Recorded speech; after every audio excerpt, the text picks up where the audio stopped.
After buying a piece of property with a main cottage structure and a boathouse, professional photographer Larry Williams decided to completely reimagine the waterfront. Top of his list, constructing a new work-live building over the water. First and foremost, it's a dwelling for Larry and his wife, but it also serves as a studio for both him and other photographers who can rent out the space. Hey Larry, how are you doing? Hey, great. Good to see you, sir. Well, talk about first impressions.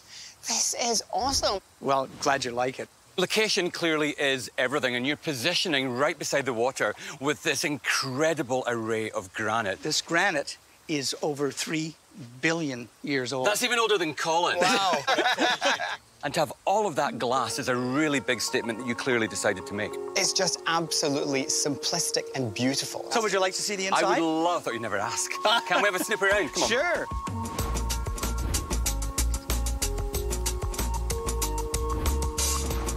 I think the benefits of using glass, especially in the great outdoors, is that you're really kind of dematerializing that division between being indoors and outdoors. It allows you to detach from what your typically urban or kind of busy day-to-day life is. Oh, my goodness. This is truly spectacular. No walls, however, no boundaries, completely open plan. How big is this? It's just a little over 1,800 square feet. Wow, 1,800 square feet of absolute purity and tranquility. I mean, just listen.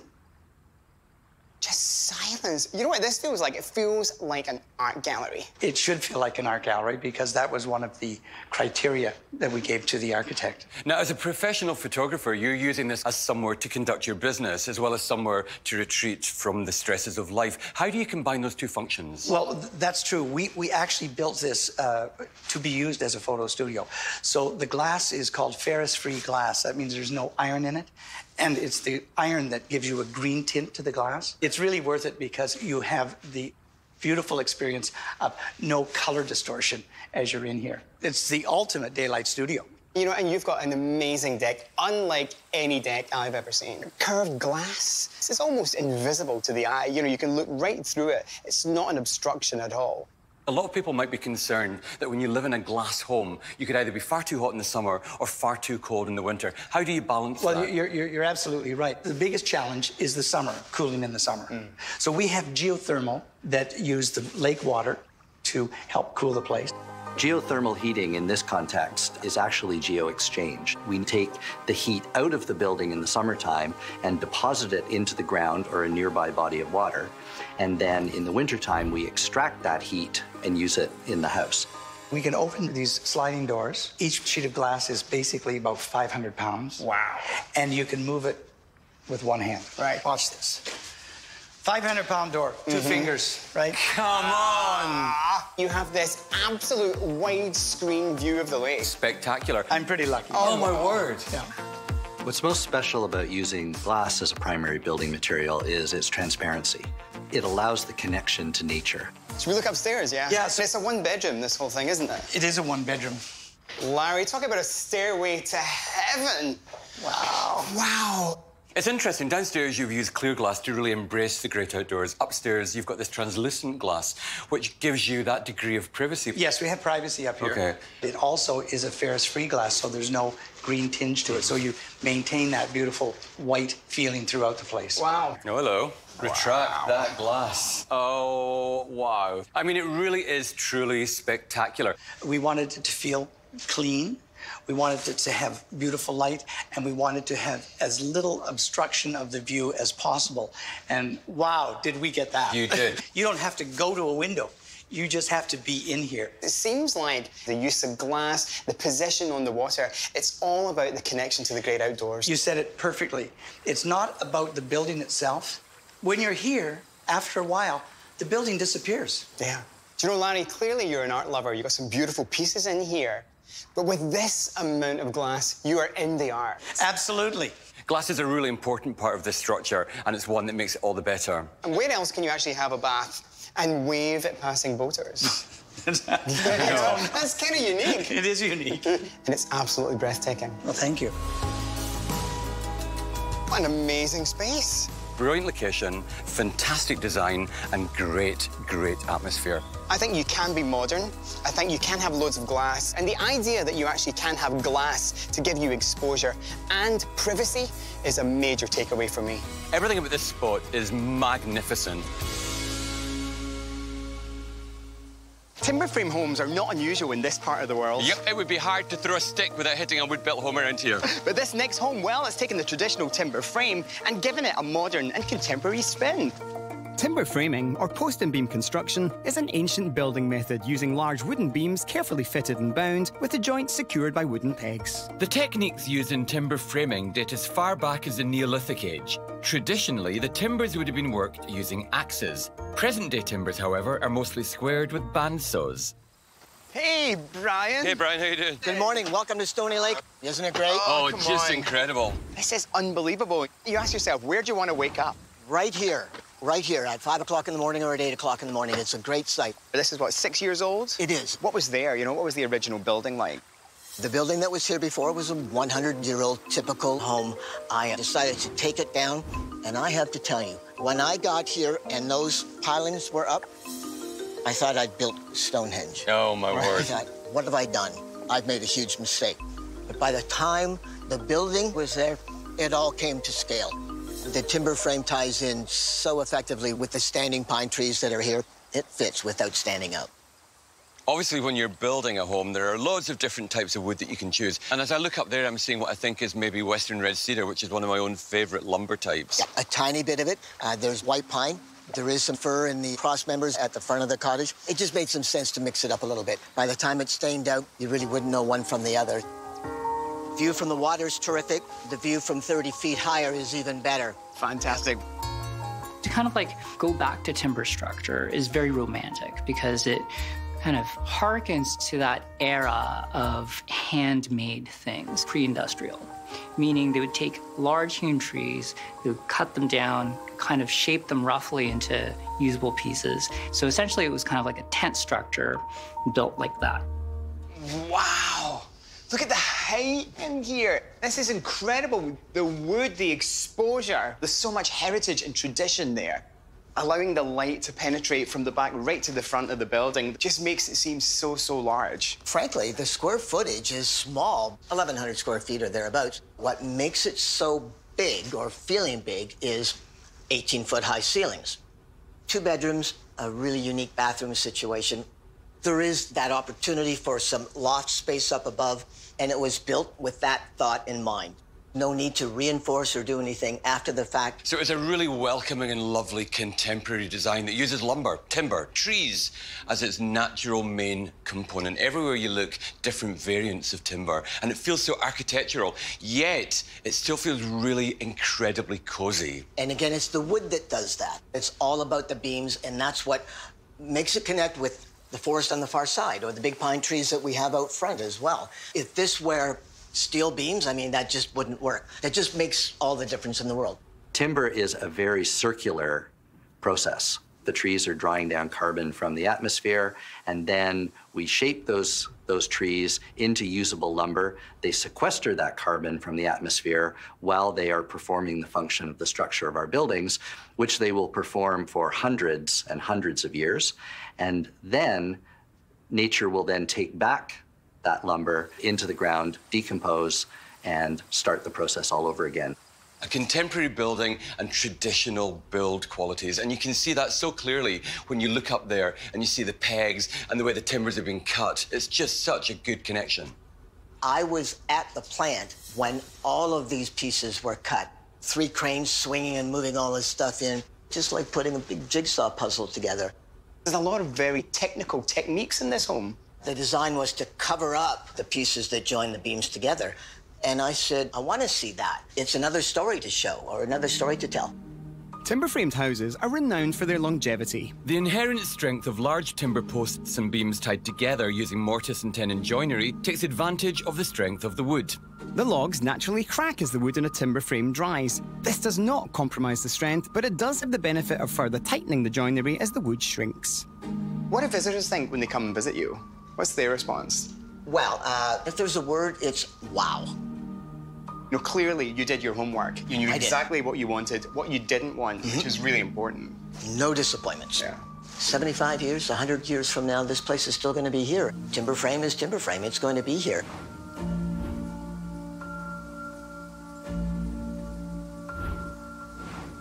We talked about a lot of what's going on inside. Let's go outside, because that is just such an extension of this property. Yeah, lead the way. If I were to try and put into a nutshell what I like most about this particular part of your home is just the fact that I don't know where I am. Am I hanging over the water? Am I in the branches of a tree? Am I on the bow of a boat? It's just that lovely sense of elevation. So let's call it an infinity lake house, because it has that feel. It's well above the like water. An infinity swimming pool almost. It just Exactly. goes on and on and on. Talking in terms of the relationship to the water, were there any guidelines to which you had to adhere when building your home in relation to the distance to the water? Well, the fact of the matter is, we took down an old building, so grandfathering allowed me to build on that same footprint. OK, so grandfathering being the fact that there was a building here already, which afforded you the luxury of being able to use that same footprint. So having said that, we are actually 17 feet from shore. The code today for new building, we would have to be back 30 meters. Oh, wow. Which makes a whole lot of what we've got here disappear. I mean, were you worried about not using, like, steel beams, which would obviously be stronger? You know, you've got timber downstairs. You know, I never, ever thought about the idea of doing steel beams. Using timber ties into the aesthetic of the trees that are already here. And that was a design component that just, I think, adds to the whole feel and vibe, especially from the lake. For sure. So, no, never, ever, ever thought about steel beams. This house, from the rock up, is just perfect. You know, the relationship with the lake, the harmony with the surroundings. This is a successful home. That's a nice way to describe it. I appreciate that. Perfect proof. You know, if you want a modern structure to be friendly and inviting, you got to use timber. You know, using that natural medium, especially in this environment, really pays big dividends. Timber, historically, it's done so well through our architectural builds, and there's no reason not to continue using it. The embracement of this beautiful rock, you know, the sympathetic way that just sits there, a perfect crowning glory on something already beautiful. It truly is a home to look up to. I actually think this will still be here in 100 years. It really is the kind of design that will stand the test of time. So I want to be surprised by this next house. Well, I think it's fair to say you're not going to be disappointed, because this particular place has got the most unusual building materials of them all. I know, right? It's straw. Maybe the three little pigs, well, they weren't wrong after all. All we have to do is find it now. Is it turn left at the big trunk? Straw bale house construction uses bales of straw as both structural elements and building insulation. It's natural, non-toxic and very affordable. Contractor Chris Magwood has built over 40 straw bale homes, including one of his first for his mother, Sandy. He's a leading expert on straw bale construction and has written 7 books on the process. He also teaches the trades for a new generation interested in sustainable new construction. Aha! Nice to see you both. Nice to see you. This must just be like a dream to live in every day. This is a dream to live in. When I go to bed at night, this is what you hear. Peace and tranquility. Now, you're a licensed contractor, and this isn't automatically the kind of place that we think of when we think of building a home. Can you give us a little bit of background about this straw-built home? This is what I specialize in doing, is this kind of construction. And the idea behind it was trying to make the building as local as possible, as healthy as possible, as close to nature as possible. How do people react when you say to them, OK, you know what, straw bale construction? Right off the bat, people are surprised that it's not more obviously somehow looking like straw. They don't realize that the straw is just encapsulated in the wall.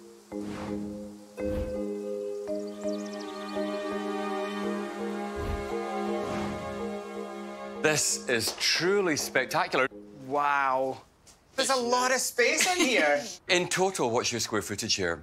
1,300-ish. It's very hard to measure a house that doesn't have any straight lines. Exactly. Ish. There are a few basic ground rules, lots of windows, lots of curves, and bathtub in the bedroom. This is a real breath of fresh air, because we see lots of architectural styles and lots of different design styles, and there's often a bit of a homogeny, but this is completely and utterly, totally, wildly different to virtually everything that we've ever seen in our lives. Straw bale, I think, architecturally is interesting because it uses a fairly light material in a massive way to achieve an insulating quality. And we seldom get the opportunity to use massive elements nowadays in building. So I think that opportunity to use something extremely massive as your building envelope is very enticing, for me anyways. And the fact that it's essentially, in its most basic form, a very, very cheap material. I'm obsessed with practicalities, and I'd love to know, for example, where the power lines are. How do you bring the electricity in? This house is off-grid, so the power is actually coming from the solar panels on the roof into batteries that are in the house. The electrician places the wire back far enough in the bales to meet code. We carve a little hole in the straw for the box to mount into. It's actually a pretty simple process to do. Okay. Yeah. The one thing that's slightly scary is the fact that there's a log-burning stove in a hay bale home. Should I be worried? The fire rating is like double what building codes would require. Oh, really? Because the bale itself is so densely packed, and then you seal it behind an inch of clay plaster, which also doesn't combust. Much more fire retardant than a conventional house would be. So this house has been a labour of love, and I can't help but draw my eye down to some of the photographs that you've got here, which catalogue the work that you have done. The big surprise, they actually are bales of straw. They really are. People think they're somehow processed differently, but really, the way a farmer bales a bale is what we want to build with. Everybody could come and help. Yeah. Because we're going to use a clay plaster, we actually dipped the surface of the bale into clay, which meant that when we went to put on the actual coat, there was already clay for it to stick to. With the invention of the hay baler in 1850, the use of straw to build housing originally gained popularity in Nebraska due to the region's scarcity of wood. It has proved to be a durable building material. Straw bale homes can last for over 100 years. You know what? This is a modern structure. It's 13 years old. That's it. So that's challenging for people. They're like, oh, modern houses, what do they look like? You know, they're all glass, they're all boxy. This is as modern as they are. Yeah, and you know, for its time, 13 years ago, was way far ahead of the curve in terms of energy efficiency. Ahead of the curve. Yeah, we were hitting levels of energy efficiency that the code didn't even dream of at that time. So I mean, it's very modern in its performance. It's. You and Chris have built yourself a world which for most people would be utter fantasy. From the very start to completion, how long did that take? It was about a year from start to move in, yeah. How did the construction technique of straw bales inform the design of the overall vision? The design process was sort of fluid, and then we even let the materials kind of speak a little bit in terms of how things turned out too. So you'll notice sometimes there's little ledges in the house. Those ledges, they weren't planned. It's just the bales landed that way, and we're like, that would make a nice ledge. Yeah. Let's leave that. The bale walls are actually very easy to make the curves with. They're a medium that works for making shapes other than straight rectangles. If you want curves, it's the material to use. These walls are just crying out to be touched, aren't they? And they're cold to the touch. Yeah, they stay nice and cool in the summer. The clay plaster is really nice for that. At times of high humidity in the house, the walls take that humidity on, but if it gets really dry, they sort of let it back. So it's got really gentle swings in terms of temperature change and moisture change. So naturally air-conditioned, as it were. That's right. What stops the transfer of heat best is still air that is captured. And straw bales, they're like little tubes, and they are filled with captured air. It is precisely that mechanism that makes the straw bale such a good insulator. They're also about 14 inches thick, so when you get that much of any insulating material, it works very effectively. It's lovely to think that this is such an ancient build type. Yet, in this day and age, it can work incredibly well. And we concern ourselves with modern techniques and sharp contrasts and right angles, yet you've gone for the opposite of that. And you've created this home with these soft lines that just travel and comfort. There's something about this room that makes me feel instantly relaxed and unwound. You're right, there is a tangible feel-good factor in here. Quite often people will comment, it sounds really different in here, like it sounds calm in here. And what they're hearing is not all kinds of flat reflective surfaces that give you weird echoes and stuff like that. It's like a big architectural hug. It's actually like being hugged walking in here. It's true. And so, Chris, as the designer of this incredible home, what would you say to other people who might be thinking about building a home from straw? I would say there's no reason not to. It can do everything a conventional building does, and then it can do all the things that you've noticed. It tempers the indoor environment really nicely. It's non-toxic. You can play with the shapes and the curves. So you get all these benefits, and there aren't really any drawbacks other than your own anxieties about that you're doing something that everybody else considers not normal. You've taken so many old traditional build qualities, but traditional build qualities that were good for a reason. That's right, Yeah. You know what? If architecture is a feast, I just feel like I've had an organic three-course meal. It's been a real environmental banquet. You're absolutely right. Chris had these incredible ideas he picked up from 18th century architecture and decided to employ all these techniques in his mother's home, and it totally worked. It's so respectful of the environment. It's been so well planned and so well thought out. Straw bale architecture certainly has its roots firmly in the past, but there's definitely a place for it in 21st century architecture.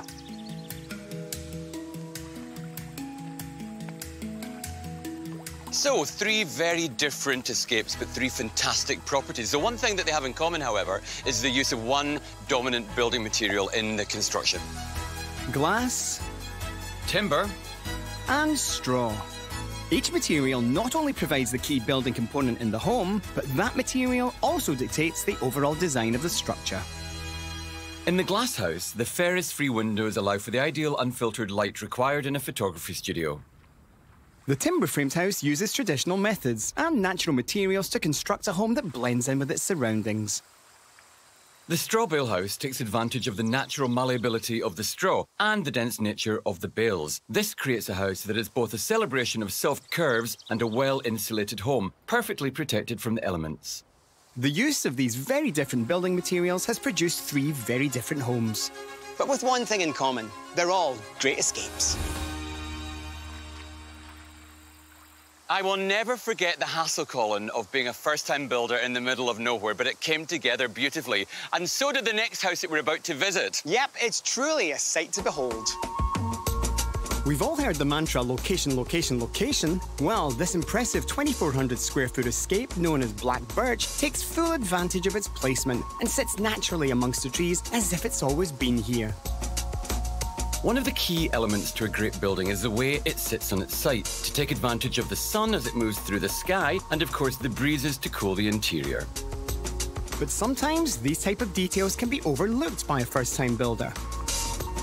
That's not the case here, however. It's clear that homeowner Chris and his wife Susan carefully studied the site upon which Black Birch was built.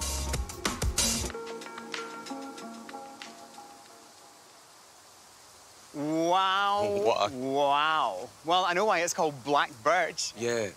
Hey, Chris, how you doing? I'm doing well. How are you? I'm all the better for seeing this incredible place of yours. That mix of black exterior, the greenery, the water, the blue skies. I have died and gone to heaven. And this was your first build. Can I take you inside? I'd love a look. Great, let's do it. Windows are Chris's passion. He has spent his life building a custom glazing business, so it's no surprise that Black Birch would feature an impressive display of incredible windows. Oh, hey, Susan. Hey, guys. Good to see you. Good, always good. Oh, wow. We'd standing outside, we were blown away, but coming inside and seeing this incredible volume, all the glass, all the black frameworks, and the furnishing detail, oh, my goodness, off the charts. Oh. One of the things that strikes me immediately about this place is there isn't any drywalls, so it's significantly glass on all elevations. Chris, you are the window guy. I am the window guy. You are the window guy, so this is exactly what we'd expect. Almost 360 degrees. It really influences the architecture. How important to you, when putting this design together, was the landscape and representing aspects of what's out there inside? I would say it was very important. In fact, we spent a lot of time. We spent almost a year on the property before we started building, where we just come in here with a lunch during the afternoon and just sit in the wooded forest and decide, you know, what view we wanted, what trees we wanted. The interesting point is, so much of the view was designed around the coffee machine. So when we were talking about the view, when we were talking about the perspective, that's our thing, and that's what we do. How would this view look while standing and making a coffee? And all of a sudden, you're surrounded by the very, very best in nature. And that's actually my favorite window. We call that our snow globe window. And that's the window when you could be sitting in the kitchen and the snow's dropping or blowing off the trees, and it literally looks like you're in a snow globe. Amazing. You know, it's amazing that you actually thought of that. And this is your first big build as a couple. Well, we had the luxury of time. So we weren't on a time constraint where we had to move in here. We had tons of time to plan. There was nothing here initially, was there? Nothing. It was forest, dense forest, and we had to clear it all. And that was a huge, huge undertaking. I really love the open plan. Everywhere you look, there's something else glorious to look at. And there's never a moment where you're thinking, I'm bored seeing what I'm seeing. How important for you was the open plan aspect, Susan? Very, very important. We have a lot of family up on the lake and a lot of friends. Do you throw a lot of parties? Yes, we do. I can imagine. We do. We have great parties up here. So we wanted one big, huge open space where everyone can just mingle around and a great flow and very interactive. So yeah, that was very important to keep this space open. I think part of the planning was we really wanted two separate environments. The main living area is very bright, very open, and very tall, whereas when you go into the bedrooms have a very different feel. The bedrooms are a little bit smaller, a little bit darker, and very quiet. So it's really and truly a retreat. One of the stunning architectural features of Black Birch is this incredible two-story wall, a feature that divides the living area from the bedrooms. Now, not only is it gorgeous, but it's completely soundproof. One thing I'm noticing is I'm not seeing any air conditioning ducts anywhere. How are you cooling and how are you heating? In-floor heating. We also wanted to be really warm underfoot, so we wanted to be comfortable. Chris heats the house via radiant floor heating, which, although not a new system, is still somewhat rare. Radiant floor heating is a system that injects heat into the floor. The radiant floor heating is transferred to the floor through liquid in tubes.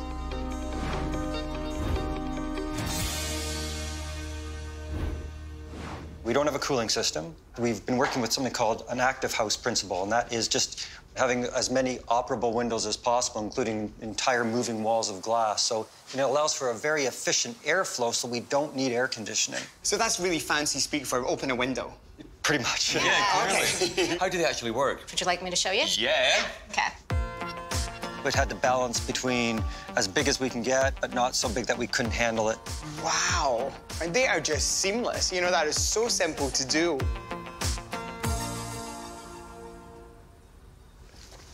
Well, it's clearly all about that incredible view. This is awesome. You know what? You can't get that in prescription, can you?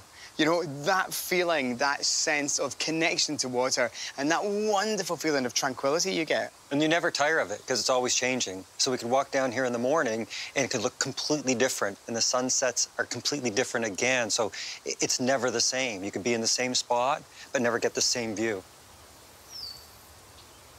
For someone thinking about embarking on a build for the first time, what advice would you give them? If I had to give any advice, is allow yourself the time and the opportunity to execute your vision and execute your vision properly, as opposed to having a date in which you need or want to be in there and everything else is a compromise as a result of that date, because we've seen it happen before. Do you know, it's all about the relationship between the building and the location. Everything just works. I like the fact that this home is so perfectly positioned within this area of forest. It's a big modern black box, yet it doesn't feel overwhelmingly out of place. Black Birch isn't just a home, it's the future. It really is, I think, a statement of what you can do when you put your mind to it to make a wonderful holiday escape.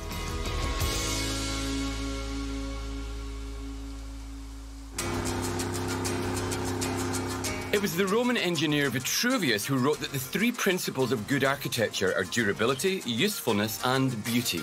The breathtaking Black Birch ticks all three boxes. But now in our present day, we need to add a new fourth principle to the list, sustainability. And one of the best ways to make a structure sustainable is by preserving the past. It's hard to believe, but this impressive wood frame house has its roots in humble log cabins built by early settlers in the North American West. This style of wood and stone construction reached its peak in the grand stone and timber lodges built for the brand new national park system in the early part of the 20th century. Lodges such as Grand Canyon's El Tovar and the Old Faithful Lodge in Yellowstone were massive in scale, but were remarkably cosy and intimate. The architectural style is known today as National Park Service rustic or parkitecture.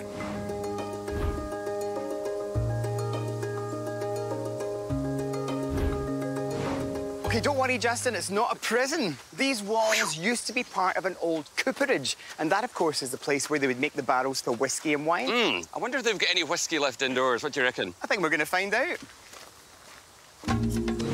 This massive wood-framed house stands at 4,850 square feet and is the brainchild of couple Steve and Renee, who were attracted to the property because of the ruined remains of the old cooperage, which occupied the site from 1933 until the early 1950s.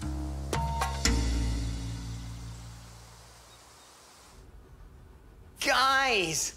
You know, grand rooms, great rooms. Some are greater than others, and this certainly delivers. Everything's big about this property. I'm thinking of the fact that this property is built on the site of the old cooperage. You've brought the wood detail in here again to reflect days gone by, yet in a modern interpretation. When we go to the community and they say, oh, you bought the cooperage, my grandfather worked there.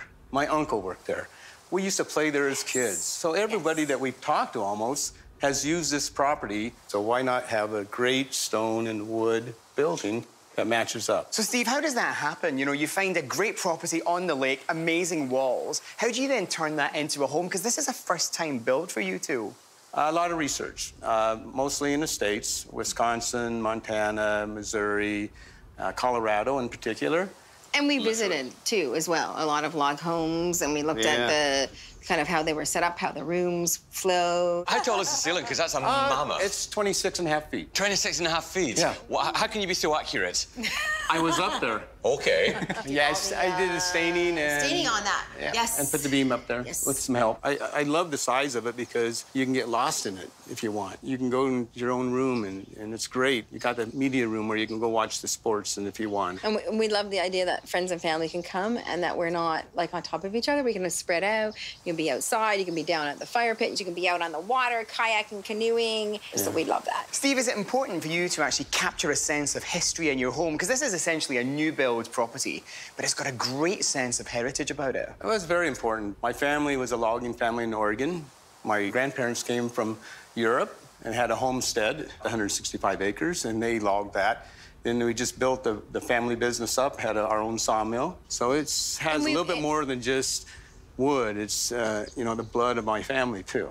You know, Steve, I love that. You know, I like that sense of appreciation of the past. The connection with timber, you can see it in every single piece of wood in here. It's amazing. Now, the flooring here I'm seeing is that lovely kind of weathered look. Was that inspired by the wood of the barrels? Oh, it was definitely inspired by the wood of the barrels. And so I wanted to incorporate that in here. So this is reclaimed wood from an old airplane hangar. It's lovely, isn't it? It's really fab. It's amazing.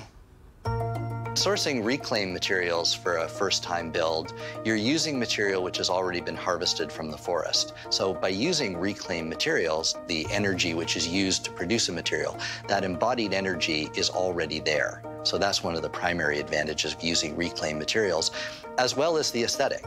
If you want to have a home that looks like it's 200 years old, then why not use materials that are 200 years old? So this room here, I call Cozy Cabin.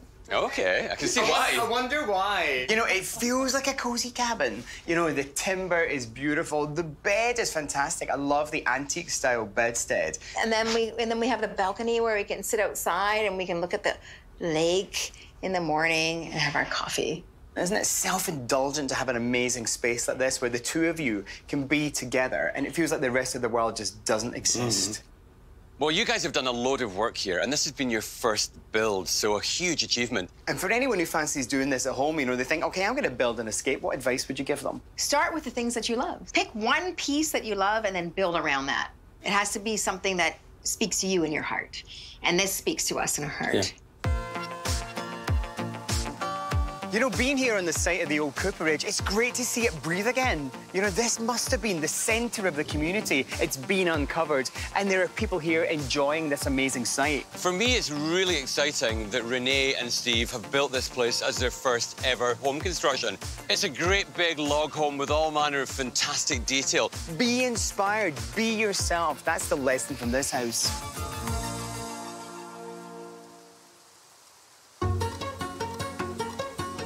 It's the job of the architect to turn their client's vision into reality, and it takes a skilled architect to bring a first-time home builder's dream to life. Black birch is the perfect synthesis of client vision and architectural skill. The cooperage echoes the heritage of the site upon which it was built. But sometimes a builder's dream is so specific they decide to be their own architect. We love the simplicity of condo living, the clean, contemporary lifestyle, the feeling of a reduced amount of clutter. It's so de-stressing and makes for a way better life. Yeah, so why not bring that feeling into the country? Simon and Bram have lived all over Europe and North America, but decided to settle in the country to build their dream home because of Bram's childhood memories of attending camp in the area. When a large waterfront lot with a massive shoreline became available, they snapped it up. And Bram was off to the races, designing the off-grid home of their dreams. Simon, talk about the rough and the smooth, rugged landscape with super sleek building. What a space. Thank you. Do you want to come and have a look? I'd love to have a look inside. Oh, hello. You know, it really is exactly like a condo. It's like a slice of a tower block by the lake. That's the idea. We loved our condo in the city. We thought we'd create something just as livable out here. Well, you've clearly done that. I love the realisation of a dream when you know what you want and you go out there and you jolly well get it. We tend to think of condos as a millennial phenomenon, but they actually have their roots in the German design and architectural movement from the 1920s, known as Bauhaus. With their credo, form follows function, the mission of Bauhaus was to provide simple and functional spaces, based on a minimalist approach which features clean lines with bold and graphic colourways. There's a very contemporary feel to this. It feels really laid out and precise. For me, the great thing about this place is the fact that it is so simple. You know, you actually let the landscape speak to us. These black windows really frame the trees. The star of the show is the woods to us. You know, we don't need anything else, really. We can just be here, enjoy the woods, enjoy the location. We love the clean lines of the windows, of the walls. We have space for our art. We even have our condo furniture in here because it seemed to fit in perfectly with what we had in the city. I like the fact that you've taken something that most people think is a negative, you know, because people complain about condos, don't they? Oh, they're too small. So they really do dictate to you that you have to pare back your lifestyle. And it seems that you've taken that as a positive and you've brought it here to this location. Well, in this house, we have everything we need and nothing we don't need. So we feel that we're using every single room in the house. So, we feel we're really getting the most out of the house and also makes it easier to clean. Yeah, so you can actually enjoy this beautiful landscape without worrying about vacuuming. Oh, exactly. I could just sit there and look out the window and enjoy it. Now, in terms of your original plan, did you work with an architect or did you do the vision yourselves? We actually did the design ourselves. My partner, Bram, he loves architecture, he loves design, so he sketched it out online, used some of this software, even put furniture in online, got it exactly how we want it, and then we sent it to an architectural drawer who drew up the plans together with an engineer. Nowadays, with the software platforms that are, in fact, there's like freeware, there's all sorts of things that one can use to start to tinker with architectural space. If one is really interested in creating their own home, there's nothing to stop you from really going through gut instinct and looking at precedents that you like. Now that you see everything laid out, does it correspond to your vision? Almost perfectly. The way the light comes through, the way everything is great for entertaining with the kitchen here and the living room. It's almost, I would say, exactly to our vision. This is your first time build, but you've complicated that even further by deciding to go off-grid. Yeah. How has that played out for you guys? It really made sense for us. We like the idea of being off-grid. We like the independence of it. Off-grid is the principle of not being connected to the municipal systems. So you're not connected to the electricity grid, the sewage grid, or to the water grid. You are producing all the energy that you need, you're drawing the water that you need, and you're dealing with all your sewage waste on your property as well. When designing an off-grid space, the first-time builder needs to make sure that they keep it simple, so they have good air tightness and good insulation. So we've got 15 solar panels at the top of the hill facing the sun, 24 lead-acid batteries down in the basement, and they give us enough electricity, especially in the summer. We have so much electricity, we're thinking of like selling it to neighbors or something. In the winter, there's a lot less sun, which means sometimes if it's a cloudy week, we've got a generator that kicks in and tops up the batteries. Wow, so you're totally kind of self-sufficient in your own little universe. Yeah, we are. You know what? When there's hydro out, we're just fine. Yeah, exactly.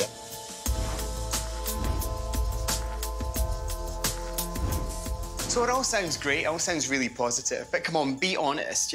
During this first-time build, it's not like you're in the city, in the suburbs. You're in the middle of nowhere. That must have been really difficult. We're in the middle of nowhere, and we're on a very steep hill. Yeah. So that was difficult. And then, you know, we're in the middle of winter building. It's not always easy. Sometimes it's hard to get in here. First of all, we had to sort out the drainage. All the water seems to want to come down right here where the house is and right down where the bunkie is. It's a very steep slope down to the lake. We have to climb that every day. So did our contractors have to climb all the way up and down like 15 times in a morning. You'd have legs like a mountain gazelle going up and down that particular precipice. One reason why we chose this lot is because it has 500 feet of waterfront and 6 acres. So it is isolated. That kind of land is hard to find around here. And so although it's a challenging lot with the hill, we chose to buy it. So you very successfully championed small-scale living. What is the actual square footage? So the actual house is 1,250 square foot, plus 100 extra for the covered patio out there. So how many bedrooms do you have in here? We have 2 bedrooms, but we also have the bunkie. We decided to keep this house up here just for us, because it's nice to have guests, but sometimes you want them to be a little bit distant. So that's why we've got a bunkie down by the lake for the guests.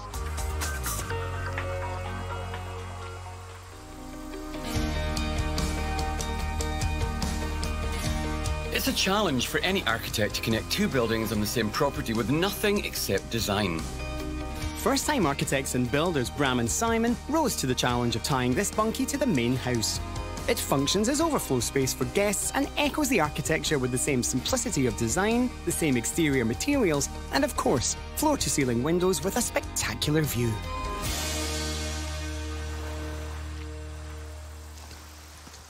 So, this is the bunkie? Yep, there was a bunkie here, but we decided to take it down and build it on the footprint. Whoa. Oh, this is wow. Cute. This is just unbelievable. The view, you know, nature, its purity, its proximity. I really like this because it kind of serves all requirements. A little living zone here, somewhere to prepare drinks, bit of a snack, bed zone around the corner. It's got it all. You can be very comfortable here. You know, you could stay here all day. You've got everything you need. You can just enjoy the lake and then come back here in the evening. You've really considered its placement and how it affects the topography. And we also considered its relationship to the house at the top of the hill, too. We kind of call it big box, little box. Right, so there's a family resemblance. Right, exactly. I love it. I like the use of timber in here, you know, because you do blur the lines between the forest and the inside, timber floor, timber furniture, the kind of very pale timber on the walls. It all seems to work, you know, nothing is too painted. It's all really natural in here. We took a lot of our cues from what's around us. So a lot of wood around us, a lot of greys of rock around us. So it makes you feel like you're part of nature. I'm going to say it right now. I think I'd rather be here. I'm thinking of moving down here, actually, myself. So what was the most successful thing about this? You know, for 2 first-time renovators who have come from the city to a rural location. I think this bunkie actually is it. You know, where else do you get a place where you can hang out so close to a lake? And this is just an oasis for us. You know, I love it when opposites come together and create something positive, because this shouldn't work. But it does, you know. You've got this super smooth, sleek building and this incredibly rough landscape, but it all works. It's amazing how time changed. You think in days gone by of off-the-grid living and you think of a real kind of hippie commune. You know, producing your own power is super cool now. It's about being self-sufficient. It's about not putting a drain on resources. And it's about just taking control of your own destiny. I think it's hip, not hippie. Mm-hmm.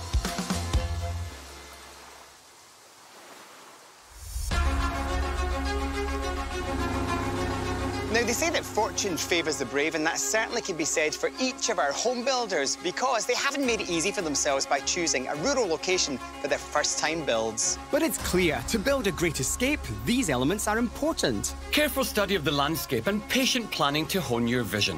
Build on those things that inspire, a sense of heritage and personal history. Keep it simple and sustainable. 3 brilliantly brave builders, 3 incredible first-time builds. I'm feeling inspired. Do you know, I feel really inspired as well, because they're all so distinctly different. Yet I'll tell you something else they share in common.